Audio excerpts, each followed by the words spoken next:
ডাকসু নির্বাচনকে কেন্দ্র করে সাইবার বুলিংয়ের শিকার হচ্ছেন বেশিরভাগ প্রার্থী, কিন্তু বিশ্ববিদ্যালয় কর্তৃপক্ষ এই বিষয়ে কোনো ব্যবস্থা নিচ্ছে না অভিযোগ প্রার্থীদের। সামাজিক যোগাযোগ মাধ্যমে এসব অপপ্রচার ভোটের পরিবেশকে নষ্ট করছে বলেও অভিযোগ তাদের। এদিকে বিশ্ববিদ্যালয় কর্তৃপক্ষ বলছে সাইবার বুলিংয়ের সাথে জড়িতদের কোনো ছাড় দেওয়া হবে না। ডাকসু নির্বাচনকে কেন্দ্র করে জমজমাট ঢাকা বিশ্ববিদ্যালয় ক্যাম্পাস।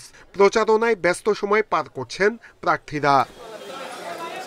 এদিকে ছাত্রদলের ভিপি প্রার্থী অভিযোগ করছেন সামাজিক যোগাযোগ মাধ্যমে ব্যাপকভাবে অপপ্রচার চালানো হচ্ছে।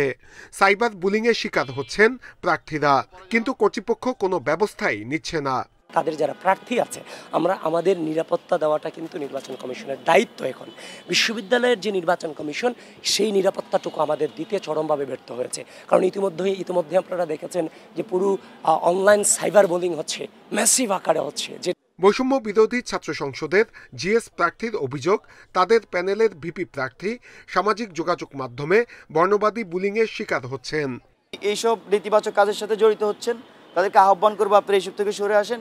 আমরা একটা সহাবস্থানের রাজনীতি যেমন ফিল্ডে আছে, অনলাইনে যাতে সেটা আমরা রাখি। ছাত্র শিবিরও সাইবার বুলিংয়ের শিকার হওয়ার অভিযোগ করে বলছে তাদের বিরুদ্ধে ব্যাপক অপপ্রচার চালানো হচ্ছে। প্রত্যেকের বিরুদ্ধে ক্রমাগত বিষোদ্গার হচ্ছে। তো সেই জায়গা থেকে বিশ্ববিদ্যালয় প্রশাসনকে আমরা লিখিত দিয়েছি, এখন পর্যন্ত তারা কোনো ধরনের ব্যবস্থা নেয়নি।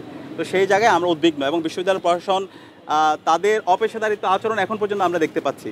এসব অভিযোগের বিষয়ে বিশ্ববিদ্যালয় কর্তৃপক্ষ বলছে সাইবার বুলিং যারা করছে তাদের বিরুদ্ধে কঠোর ব্যবস্থা নেওয়া হবে। কোনোভাবেই ঠেকানো যাচ্ছে না। আমরা হয়তো আপনাদের মাধ্যমে এটা জানিয়ে দিতে চাই যে এখনো কেউ যদি এগুলো অপপ্রচারগুলো চালিয়ে যায়, এ ধরনের অপরাধমূলক কাজগুলো করে, তাহলে আমরা আমাদের শাস্তিমূলক ব্যবস্থার দিকে আমাদের যেতে হবে।